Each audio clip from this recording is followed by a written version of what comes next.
let's build a design system asterisk. And if any of you are wondering what that asterisk is for, it's because I talked last time about how design systems aren't just the Figma file. There's always so much more to it. There's communication, rules, documentation. Where do you put your documentation? Is it all in Figma? Do you have it sitting somewhere else?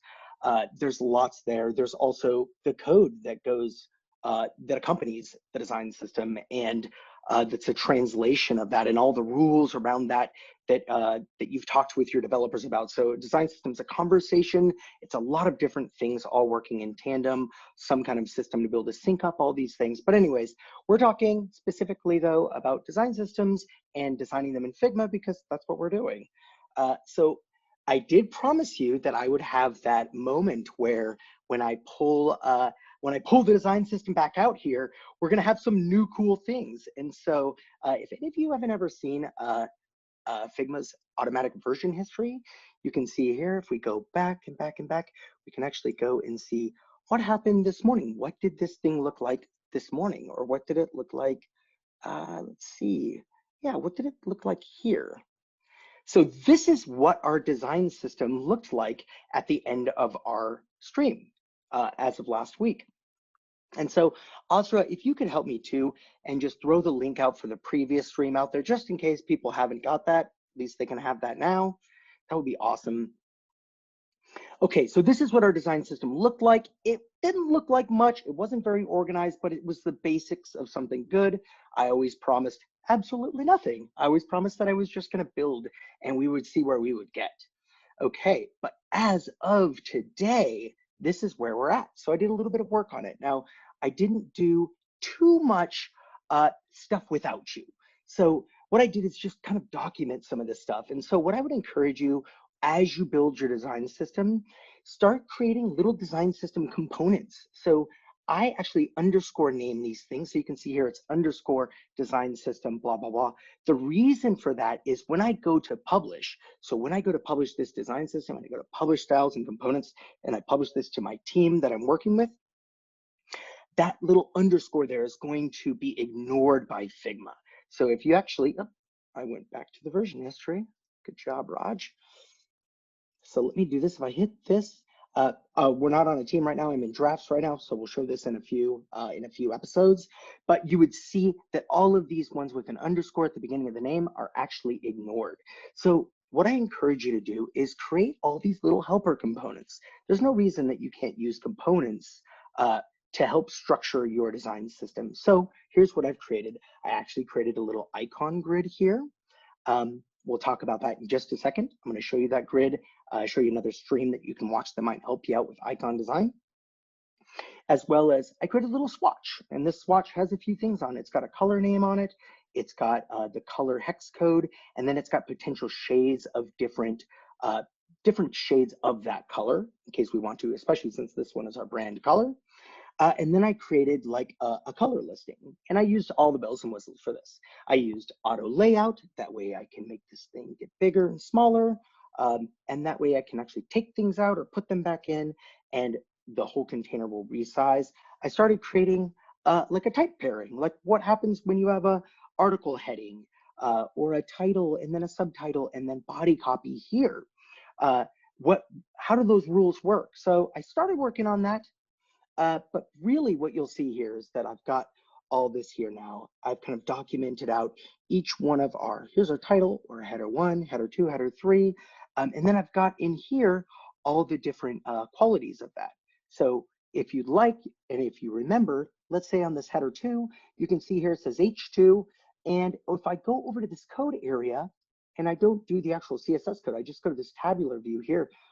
Look at this here. This is awesome. So I can just copy those values out, change them a little bit. But that way I can fill out all of my stuff here. All right, now with the colors, I kind of did the same thing. I gave them their numbers or their names here, fuchsia, iris, I had some more fun with these. Yes, I did. A little bit too much coffee this morning. We've got peach, onyx, slate, light slate, Dorian, because I thought Dorian gray, cloud, because I thought of cloud stripe, and little light fluffy clouds for that color. Anyways, I've got our colors kind of documented. We can always now come back and change these. If for some reason I need to add more documentation to these, all I have to do is go to the main component here. And in this main component, it's got sort of like this base layout. So I think that's super cool. Remember, once again, I'm gonna publish this all out to the community. As soon as we're done with this stream, I'll publish it right away. I have no shame, I'm just gonna publish it. And that way it'll be ready for you to go pick apart and see what we did. We're just doing this thing all live. Hey, All right. Roggi. Yep. Can I interrupt you and have you turn off your video? Just, I think it might be easier to see the whole screen if your video's off. My video, okay. Your little face. Just Oh your face. yeah. Yeah, Oh there yeah, we no go. problem. Okay, thank you.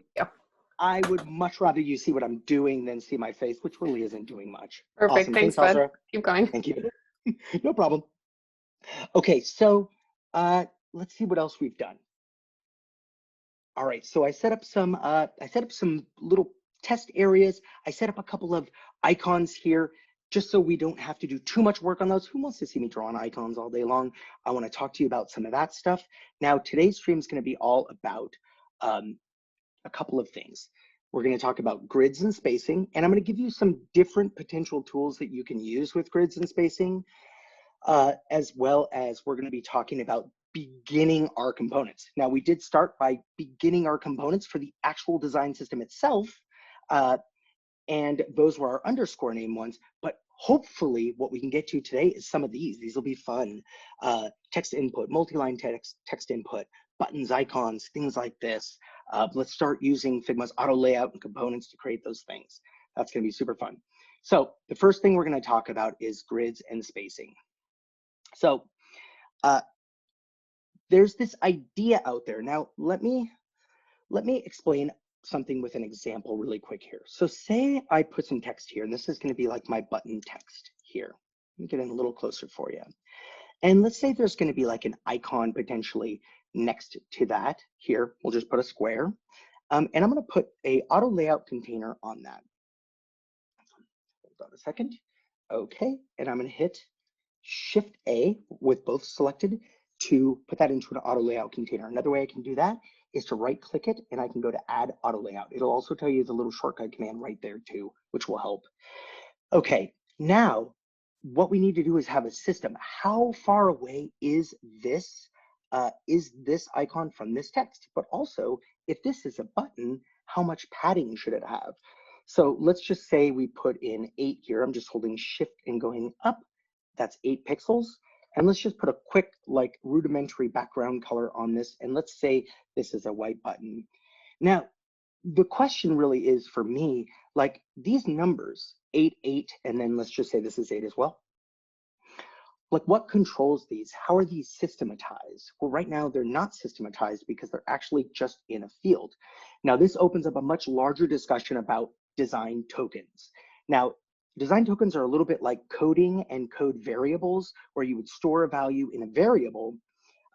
In code, and how this would often get pulled off is that you wouldn't even have 8 and 8 on your button like this. You wouldn't say horizontal padding, vertical padding. What you would do is you would store that in a variable, and that variable would say something like this. So I'll just put it here. Let's say variable, or let's say it was in JavaScript, it might say something like let padding equal 8. You might even have another variable up here saying like let base padding equal 8, and you might even just reference that. So you would say something like that, and then you would say something like let button padding equal base padding times 2. So this is how often in code something like this would be systematized. So then if you ever went back and changed this and you said, you know what, man, those buttons are feeling a little cramped, I want to go ahead and bump it up to 12. You could do that and everything would change. Well, in this case, let's say we have a button here, and let's say this is actually our input field here. The problem here is that what if I come in here and I go, yeah, you know what, this is a little tight. I want to go ahead and bump this up to 16 and 16 for my buttons. The issue now is, well, this doesn't have that same relationship. it's not inheriting or getting those 16 pixel values. Also, what if you needed to up this here? So there's a lot of, like I said, a much bigger conversation around this. Right now in Figma, there's not really a native built-in way to do this, but I just want to kind of put a pin in that, and that's where I'm going to bring in this idea of a spacer component. So first of all, before we jump into the spacer component, let's first just talk about grids. So I'm just going to take these two things that we set up last time, and I'm going to get rid of the stuff that I was designing on them. And right here, I'm going to go ahead and share a link with you. And this is just some maybe good reading about grids and how flexible and responsive grids might work. But let me go ahead and share this in the chat for all of you. There we go.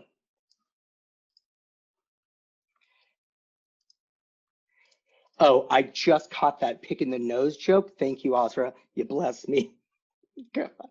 Okay, here we go. So right now I've got a flexible grid on here. If you look at that link for that material design, the responsive grid section, you'll understand a little bit more about this. But the idea is that in an era where, yes, we have a desktop here, but we don't know actually how big. Maybe somebody has their browser a little bit smaller, or maybe they're on a smaller device. There are so many devices, right? Like if we look in here, we can see here, if I click on this frame tool, you can see that there are all kinds of devices here. And this isn't even all of them. This is just a few, but there's also tablets and all kinds of different screens that we could be designing for. So this is why it's important. And I really like designing with a flexible grid, because at least you don't have to design static elements. Things can resize and squish and grow. So this is what I've done here. I've just added this 8-column grid. And you can easily get to this by just clicking plus here. Now, in the default, it'll actually be an 8-pixel grid. So if we go to a columnar grid, you can see now that we've got this same kind of a thing. We can now bump this thing up to 8 columns. We can do 12 columns, whatever we'd like to. We can also set gutters and margins. So maybe we want the margin off the side of the screen here to be 32 pixels. Maybe the gutters in between are going to be a little bit smaller, so 16 pixels here. So let's just say we want to systematize and keep this grid around so that all of our designers will use it. Remember that in Figma, you can always take anything, any one of these little attributes over here. Anytime you see this here, this style icon, you can always come in here and create a style from this actual grid type. And I'm going to call this grids. We can even call this large screen. And we can even put in responsive if we want responsive. For now, we're not going to do that. And the reason I'm going to put a slash naming here is because I could actually potentially change this to say, okay, these are our responsive grids, or these are our fluid grids. Probably fluid is a more accurate word for this. So we'll put fluid large screen. And this one here is actually a 4-column, and this will be for our small screen. Let's go check it out. We've changed things a little bit here. We're going to go ahead and set our margin to 16, our gutter to 16. Now, these aren't set in stone. We're just going to go ahead and go with them for now. And I'm going to go ahead and just click this here, and I'm going to put fluid. Now we can put mobile. Remember, you got to think through your naming convention here, but I'm just going to put small screen. Okay, we're going to create that style there. Okay, now you can see here that we actually have this set. These can also contain multiple grids within them. So this style here, if I go to edit this, I can add another grid. So I could actually put in both 8-column or both 8-pixel grids and 4-column grids. And now you can see that it's actually just all saved in this grid style, which is super cool. I'm going to take that out for now. All right, so we've gone ahead and set up our grids. Now, if we want to document these grids, there's going to be a lot more grids here. There's going to be a lot more grids that we would potentially make for various sizes of the screen. And then we would want to actually demonstrate what those grid sizes would look like on the right canvas size. So here, if we ever wanted to change this, we could choose from the frame drop-down menu here. And then we can come down and let's say go to like MacBook. And so we could show various sizes, and then we would want to communicate out Now, I'm not going to do this all on screen because we're going to move on so we can fast forward, but I will do this in my off time, and we'll publish this into the design system. But we'll want to communicate out at what sizes we actually want to change grids. So we'll definitely want to do that. But I do have a cool little hint for you right now. So say we go ahead and have these grids now. I'm going to go ahead and ditch this one. We're going to keep these two. We'll just keep these around for now. Now let's say that I want to take these grids and I want them to be kind of solidified into the design system so I can document them and talk about them. Well, I don't know if you know this shortcut, but there's this Control-G, and it actually turns off and on grids. So the problem would be, what if somebody comes into your design system and they don't see these grids because grids are turned off?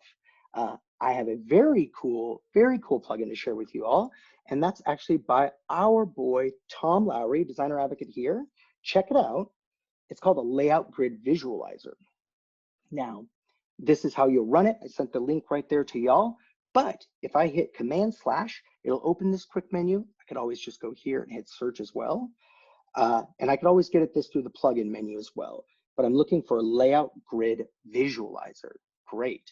So I need to select a frame or a component with a layout grid. All right, let's do that. Layout grid visualizer, boom. What this plugin does, it doesn't really have a UI. What it does is it takes something, a frame with a grid, and then it replicates that grid with shapes. But that way we can use it for documentation. So super easy, super cool. I really love it. So we'll go ahead and take this, and then we can turn off grids here. And you can see now that our grid is actually saved on here for us. And we can actually put some documentation and say, hey, there's 8 different columns, and this is our margin, this is that, this is our gutter. All right, let's do the same thing with this layout grid. Great. Now it went ahead and put that one on there too. And I believe that this would also work. We'll just do a quick test on this. I believe that this would also work for those 8 pixel grids as well. So let's just add layout grid here. I'm going to get rid of this auto-generated shape there. Let's see if it works. Yep, sure does. Go ahead and turn this off. We can still see that it has that 8 pixel grid created for us. Oh, I see your comment there, Dennis. You're so lost, you need Figma for beginners. Yeah, this one's going to be a little bit more in depth. I'll try to go a little bit more slow and explain things as I go as well as I can, but we do have some streams out there that are more beginner focused on our YouTube site. All right, so I'm going to go and pretty this up and document this and document the things, the decisions that we've made for our grids here. But remember what we did, and the good thing is that we actually created those grid styles. So now look what we've got here. We've got, if we click on the canvas, you can see all of the things that we've created. We've got all of these different type styles. We've got these color styles, and we now have these grid styles. So we're beginning to amass our design system.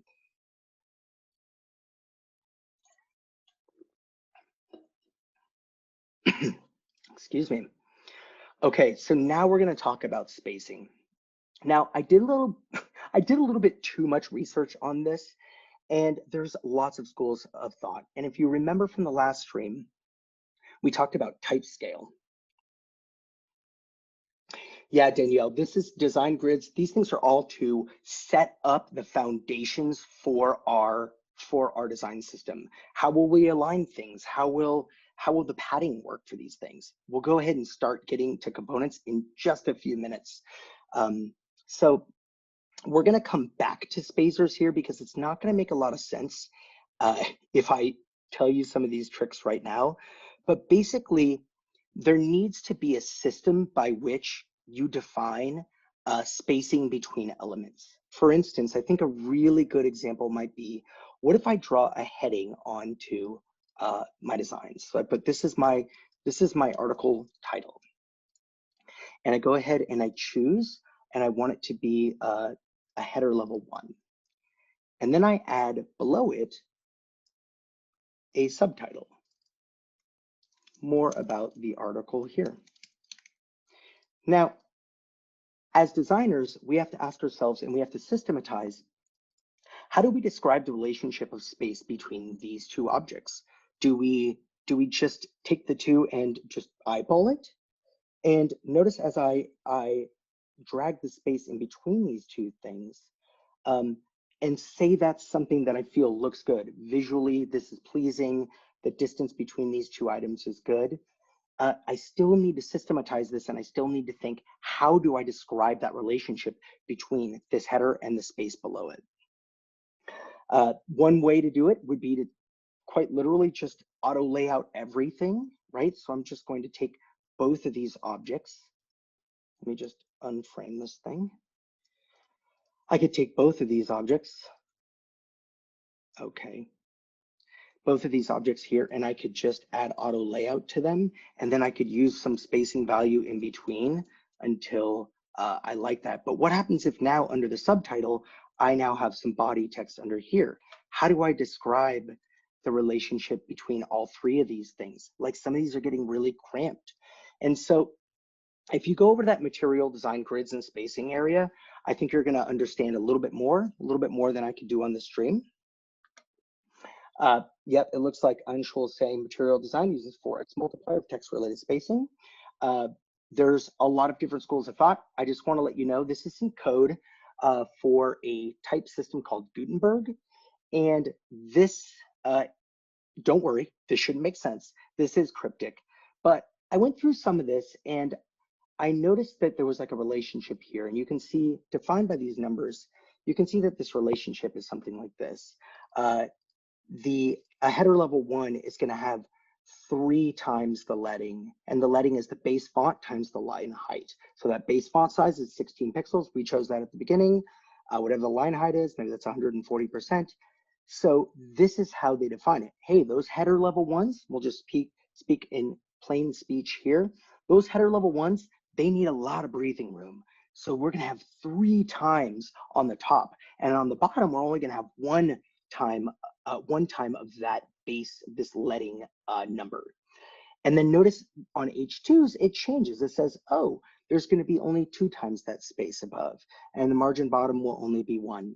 But as we get further down, and you may notice this in blogs and things that you read, websites online that have good typography, you may notice this relationship. Once you get to like a header level 3, there's no margin bottom at all. It's just very close to the text. And then of course, header level 4, in this case, this one basically just looks like bold text. So anyways, I didn't want to get too far into this, but just know that there's a lot of great reading and a lot of great scholarship out there about like the relationship of headers and body text and subtitles and all this stuff. But there's a reason we need to be thinking about all this spacing and all that ahead of time. So I put together some different potential spacing blocks that we could use, just little bits and spacers. So one could be like a linear spacing algorithm, and it's just like, hey, what if we just took every number and just added 8 to it, or subtracted 8 from it? This would be this. And that's what those spacing units might look like. Or you could do one based off the golden ratio, which is exactly what we did when we did our type system. We will mess around with this in just a second. I know this is probably all getting really, really weird and really like, why do we have to think about all this stuff? I just wanted to plant this in your minds that it is important to think about this kind of stuff ahead of time. But I do want to get into some practical stuff now. So let's head on over. And by practical, I mean components. I feel like as a designer, I can wrap my head around this, and this is going to be pretty fun. So let's get into creating some components. Now, I just started something here. All right. I'm going to go ahead and grab this little to-do list. I love Figma because I can just do this. I can just grab little bits of text and put it here, and that's my to-do list, and it just lives with my document. All right. I'm going to pause for just a second. Osra, do we have any questions that I can answer? Yeah. Matt wants to ask, would you rather write out the documentation or use the built-in description option and color text styles? I think my answer to that would be I would do both. Especially since if my text styles and everything's housed here, right in Figma. So let's come on up here to a text style here. This is the H1, and this is what I believe it could be Matt. I can add my description in here to talk more about where I can put, like, for instance, I can say this applies to the main heading on a page. And I can put some documentation here. In code, it's represented, or maybe, you know, more terse here, it could be something like class name, like CSS class name here. And then I could put a title, and maybe it's like an h1.title, something like that. I would prefer to put, because this is, in this case, this is the source of truth from which all of this is derived, all of the code and everything is derived. Let's say this is actually going to be exported into HTML and CSS, but as well as maybe this relates to iOS or some kind of mobile app. I would like this one document to be my source of truth. So I'm going to put as much documentation in these description fields as I can, including I'm also going to probably have some dev notes in here. And I might even actually create, and this is what we did at my last job, I might actually create a little notes component. So maybe I've got some cool thing here and I put a little color on it. Let's say that's my note color. I might convert this as well as some text here and create a notes component. So I would really encourage you to do this as well for internal communication. Say this is our notes component, convert this into a note thing, and then put these little notes everywhere like stickies. That way you can communicate. Maybe you have a big layer that's on your document and it's a huge layer and it's just dev notes and you normally have it turned off, but the devs can turn it back on if they want. I would do any and all things that I could do to communicate out my design system for sure. Once again, I think it all really matters what your source of truth is. So if for some reason, really the source of truth is all the development, the class names and everything that's happening from the developers and the engineers, and it's more of an engineering driven kind of a organization, then I might work on having those engineers help me write a plugin to be able to bring and sync all that up with my Figma doc. So with Figma, you can actually do that. You can actually hit endpoints and pull back and sync. You can sync names and things like that with your developers. Cool. Anshul wants to know, do you prefer linear or nonlinear spacing? I think linear is probably, Anshul, I think that linear is probably the easiest for me to understand and wrap my head around. But going with that golden ratio, you know, what feels more like natural and what we see in the real world, sort of more of a natural pattern, I might prefer to go, like, I might tackle nonlinear spacing. But I think linear, especially if you're beginning, it's a lot easier to understand. Cool. And one more question. David wants the shortcut for hide and show grids again. Oh, no problem. That's going to be Control G for hide and show grids. Let me go to a grid so you can see one. Another thing for you, David, if you hit Command/, I always remember that's like my master key combo that I remember, because if I ever forget anything, notice I just typed in grid. You can see here, all of those commands will come up here. So if I forget what it was, I can see here, oh, look, layout grids. So I can actually just trigger that command and it'll turn it off. But I can also see that the shortcut is right there for me as well. So remember, this one above all is going to be your Command or Control /. All right, so let's get into creating a text field. Let's start our first baby component. All right, so I'm going to go ahead and ditch both of these. These were something I was just working on. But I'm going to go ahead and just draw out, and this will be the more fun and simple and easy part of setting up our components. So I'm going to go ahead and draw out something that's probably maybe 40 to 48. I'm not sure how big our fields are going to be. Just going to start drawing it on the screen. There's really no rhyme or reason to what I'm doing here. I'm just sort of feeling out. I'm sure lots of us designers have done this. I'm going to turn off my grid so I can really see the coloration of what's happening.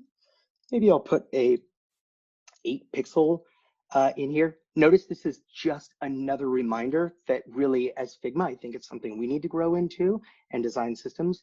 I need a way to be able to bind this 8 to a value. What is my border radius value for a normal element on the screen? 8. I don't want to have to repeat that everywhere because that's like a magic number for me. So once again, things that we could do later, ways that we can improve and grow. All right, so I'm going to go ahead and put in here my label, input text here. All right. And I'm going to go ahead and keep it on my body style. There it is, my body. And the cool thing here is if I select both of them and I just hit Shift A, I'm going to now convert this into an auto layout frame. Now this doesn't really work for me because this is more like a button and I don't want it to be a button. I want my input text to be able to align to my grid potentially. And so if I turn that grid on here, my large screen grid, really what I'd like to do is be able to stretch it. So what I'm going to do is turn this from horizontal to vertical. And now I have begun my first element for my design system. All right, perfect. So I'm just going to stretch that out here for now to be 2 grid segments here, or 2 columns. And I'm going to line this sucker left. And let's look at the qualities here. This is a little weird. I don't want 17 padding. I want 16 padding here. And I probably want 16 padding here and maybe 8 spacing in between. And turn off this grid once again and just look at this thing. Now, what's my height here? It's 54. Perfect. All right, so it looks like we've already got ourselves the beginning of a really cool little component. We can even name it to text field. Great. Now, if we'd like to turn this into a component, it's pretty simple. We just click this button right here. It's pretty magic, turns that thing into a component. Now, we're going to need a lot of different states for this. So really, we need a bunch of them, right? So we're going to need, let's just put in the states that we need here. We're going to need a kind of like a placeholder or a default state. We're going to need a active state for this. All right, and I'm just cloning these objects. I'm just alt dragging them down. And okay, so we need an active state. Who knows what that might look like? What else am I going to need for this component? Oh, maybe like a entered, like a filled state. And there could be lots of these states, right? Like maybe there's going to be like a verified or a valid state. Maybe that has like a checkbox in it. But the more you see that I'm duplicating all this out, the more you see that like it's probably important that that all of these have some, hey, there we go. We got some good ideas. Look at all these great ideas coming out. We've got a disabled, right? Yeah, absolutely. Disabled state. Now I'm not going to demonstrate all these, but we'll do a few of these on screen and then I'll take care of this work off screen. Yeah, exactly. An error state. Look at y'all. Oh man, look at so many. There's so many. There's so many. There's like a read-only state. Yeah, y'all are smart. And if I could type, we would be in a really good place. Okay, so the problem here is like, what if, and I'm gonna go ahead and take all these, and I'm just gonna detach this instance because I did create that to be a component. What if all of a sudden I'm down here and I've created this disabled state. Maybe that looks like this. Super, super grayed out text or something like that. And maybe this is also grayed out or something. What if all of a sudden I'm like, oh, wow, this field, I need it to be just a little bit narrower. It needs to be like 12 pixel padding. This will be a problem, right? Because all of a sudden here, this field isn't representing this here. All right, so enter this idea of component structures. That's a lot fancier than it really, sounds fancier than it really is. So what I might do here is just put in underscore text field structure. That's because I don't want to publish this. This is once again a helper component. So now I'm going to take this and I'm going to option drag it down. And what we're going to do here is we're going to use this one object as the basis for all of those states. This will help us be able to propagate changes, to do component swaps and all that kind of stuff much more easily, instead of like repeating all of our work. So in this case, we're going to be the default state. We're going to go ahead and drop this down here, our fill, and this will be like our subtle text color. So I'm just going to put in here, let's call it enter text here. That'll be our default one. A lot of people actually, they have the trick of putting the actual name of the object in there. So this could be a default text field, and that might be something you want to do. Okay, so what I'm going to do now is I'm going to put a wrapper component around this. I'm going to take this instance, I'm going to create it into be a component. And this one I'm going to call text field, and I'm going to use a slash naming here, slash default. And you'll see in just one moment why we're going to use that slash naming here. All right, so then the next one here, I'm not going to duplicate it from here. I always want to use this structure as my base. All right, there's two ways to go about this. One way to go about it is just to do the same thing that we did. Duplicate this structure, create a wrapper component around it, and now we'll just call this text field. We'll call this active. The other way to do it would be to just clone this and then detach this instance and recreate it to be a component. But I think we did just fine. So I'm going to call this an active text field. Now let's style this a little bit. Let's make it look like it is active. Maybe an active. If we go look at our color system up here, we've actually said this primary fuchsia is actually for focus and active states. So let's see if we like that. It might be a little too pink, and that pink is a little bit close to a red, which may look like an error state, but we'll give it a try. So I'm going to go ahead and add maybe a stroke to this. And we'll do outside. We'll go ahead and change it to our brand pink. Cool. And maybe it's 2, maybe it's 1. Now, right off the bat, it is totally looking, Laura, just to clarify what I said there, a wrapper component is basically if I take this and I create an instance of it. So right here, we have a main component. Now, if I alt drag or copy paste this, you'll see here that the icon changes.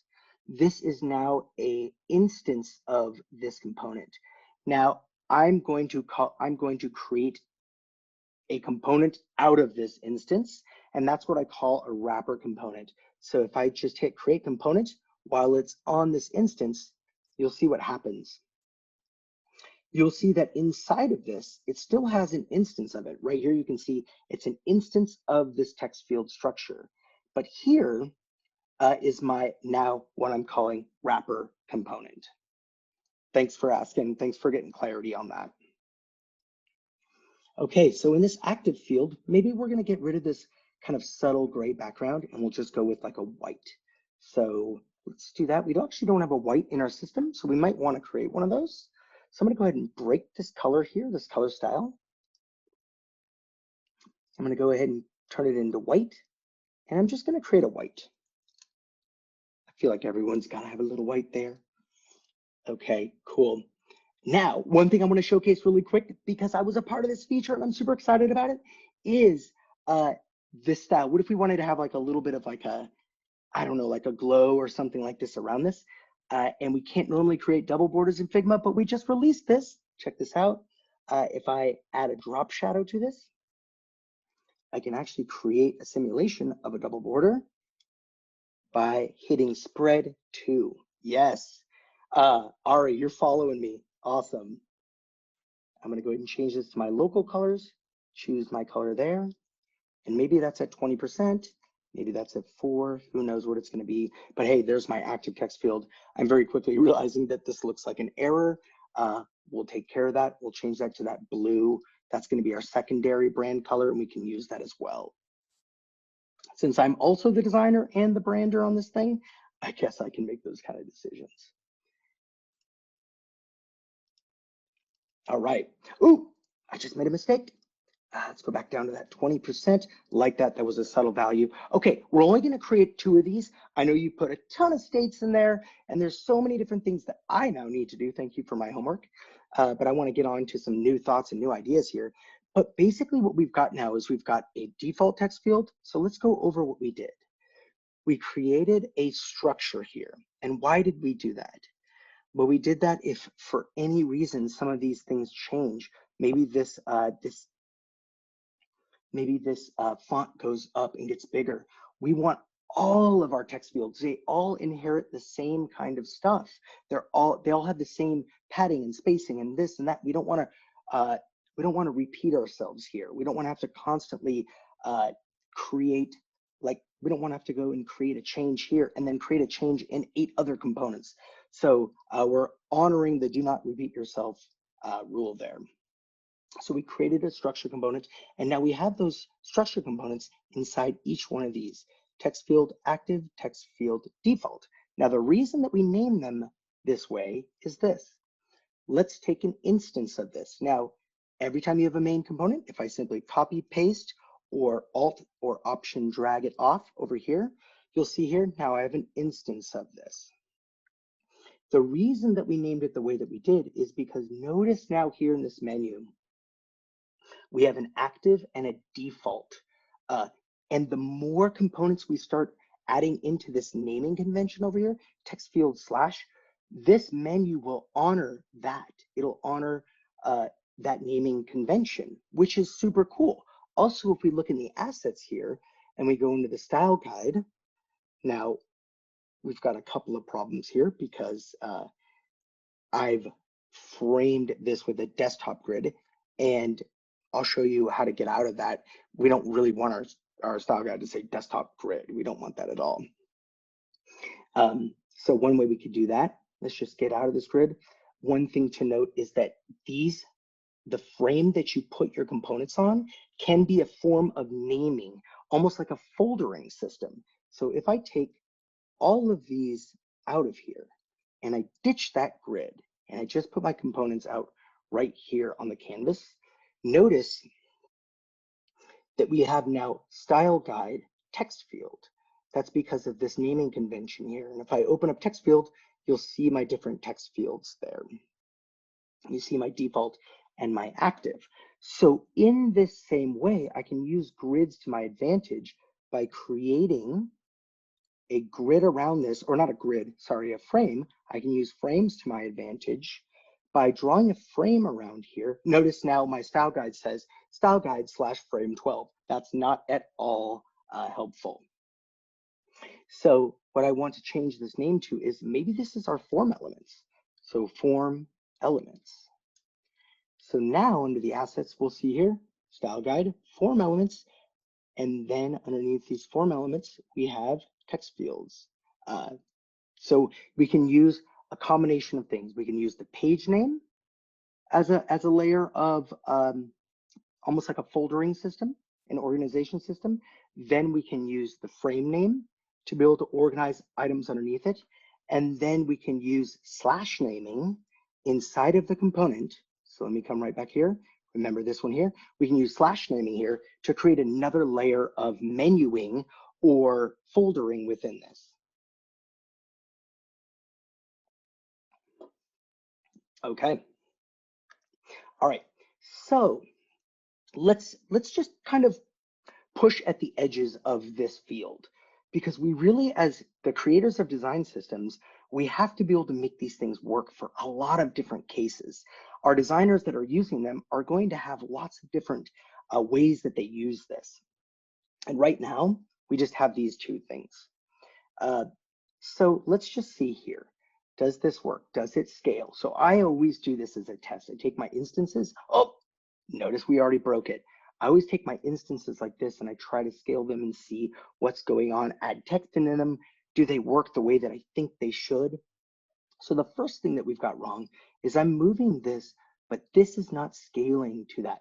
So let's just go into this field here and look and see what's going on here.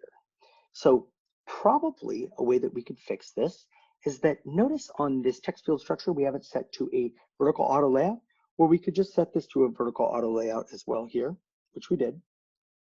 We could set it to a horizontal auto layout if we wanted to, but I want to be able to change the size horizontally, so we're not going to do horizontal. All right, so what I'd like to do here is maybe set up the constraints on this one here to be able to stretch to its container. So since this is a vertical auto layout, I don't know how much y'all know about auto layout, but one thing that's really powerful is that if you have a vertical auto layout container, its child components, or child objects really, can stretch. So I'm just going to click that stretch left and right, and let's see if that fixed our problem. And indeed it did. Awesome. Now we're probably going to have to fix it for this one as well. But once we have it fixed, it's fixed. Perfect. All right. Now I would love to see, we're going to need some like left prepended icons and some right prepended icons on these things. So I'm going to jump you into some thoughts around icons. I think I have about 10 minutes. So I want to address your questions first, and then I would like to show you some tricks with icons, some cool things I know. But let's take a pause and see if I can answer a few questions. Sure, thank you. TJ wants to know, is it best to use frame color or solid shapes for components when defining background color?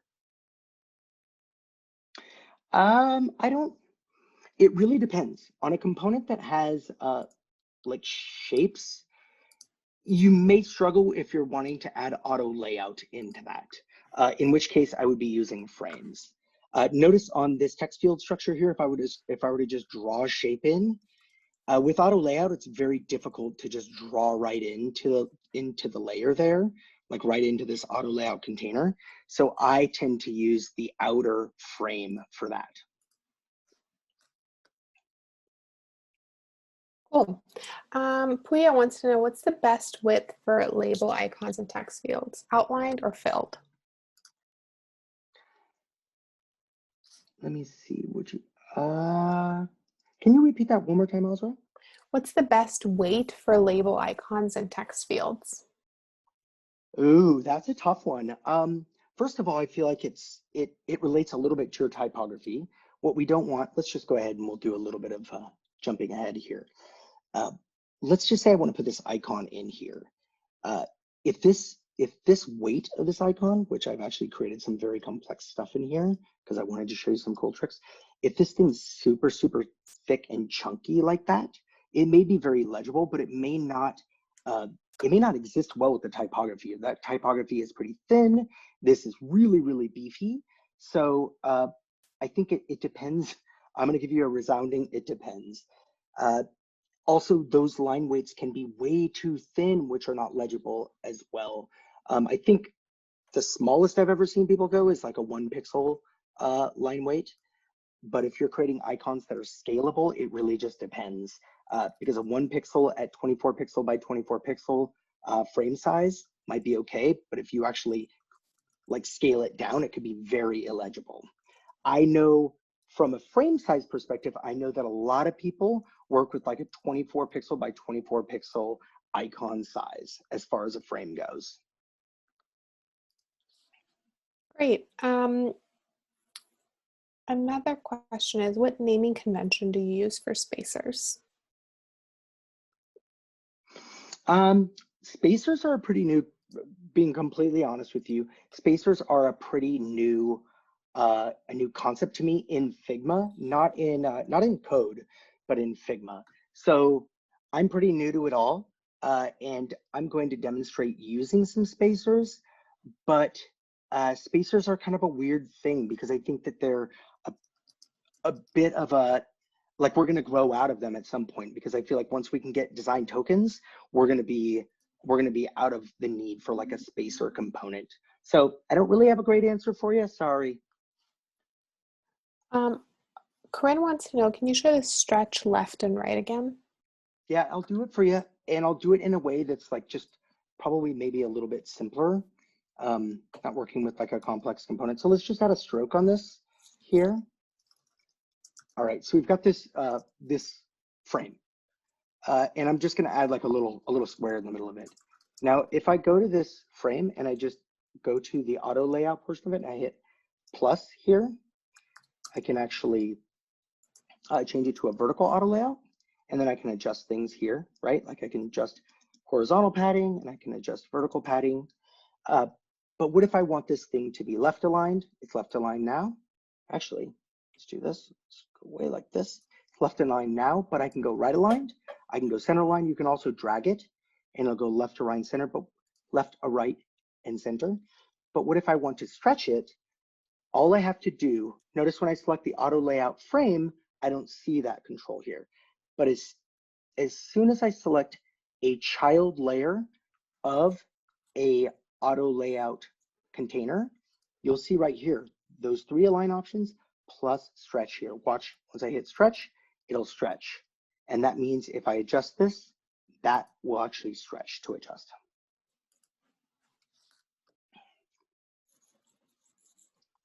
Cool. One more question. What are you utilizing the color scale for? I see some values listed under the primary, secondary color, but not as published styles in the design panel. I'm guessing you're talking about this here. So we've got these values, so we've got these color values here, and notice we only have these here. So this is something that I'm working on that I'd love to loop back to, but it's this notion of like, I'd like to be able to use maybe not every single color here. So some colors in this brand system, I'm just gonna have dark. I'm not gonna have all these shades of it. I've already got those shades here that I want. I've got the dark, the slate, light slate, Dorian, and cloud. But for these 3 main brand colors, I really wanted to create some flexibility around those to be able to use lighter tones of this for different reasons. Like especially notice here with this light tone here, we're effectively kind of doing something like that here on this focus state. So I'm probably gonna wanna utilize that color. I have not published these into styles yet, but I absolutely will once my design system kind of settles a little bit. Right now, everything's just all up in the air so much, and I'm trying to figure out the system, but I will probably go in and take these shades and then communicate them in here, and then come in and publish them out. So you're right to observe that like we don't have those yet. Ashul wants to know, are these tints? Yeah, those are going to be different shades or different tints of these main 3 brand colors. We did this a lot. I've done this a lot at 2 different companies where we would take the brand colors and then we would have different tints of those so that and there'll be a naming convention around them that I think will be really helpful. And I'll talk more about that on a later stream. But these we'll be able to use for things like subtle notes of that brand when we want to focus states, but we don't want just screaming at you. So we'll probably use these for like subtle buttons, because remember we haven't even talked about buttons yet, primary buttons, and sort of like a secondary button. We haven't really talked about what that looks like, and we still need to design that. And I imagine we're going to be getting to that next stream. Awesome. Speaking of next stream, I know we're out of time. Our next stream, these are usually on Mondays, but next week it's going to be on Tuesday, same time. So we hope to see you all there. Roggi, do you have any parting thoughts? I do. I have a little bit of like some homework for you all. So one thing that I was going to share with you that we didn't get quite enough time for was that I set up this icon component, and I actually set it up with this really cool grid and these key lines to be able to help all of my icons in my system feel unified. I don't know if y'all watched our stream that Noah Jacobus and I did, but I've got that for you right here. I've got that stream for you, but we also have a really, really amazing Figma file that Noah made for the stream. And I'm gonna go ahead and drop this in here. That Figma file is also on that YouTube link. So I advise that you go ahead and download and duplicate that Figma file so that you can see the way these key lines work and a little bit of the philosophies behind creating icon design and icon systems and cohesive icon sets. But I guess I'll leave it at that and just let you know that on the next stream, what we're going to get into is making this component not just text in it, but we're going to be able to drop in some icons here. It's going to be pretty sweet. You can see here a little bit of what I'm doing on screen, but I'll talk about some different methodologies for being able to swap those icons out or turn them off or on and make this one little input, this text input, like a powerhouse of a component. So super stoked that y'all came. Thank you everyone for coming. There's so much stuff to cover here. So thank you all for all your great questions.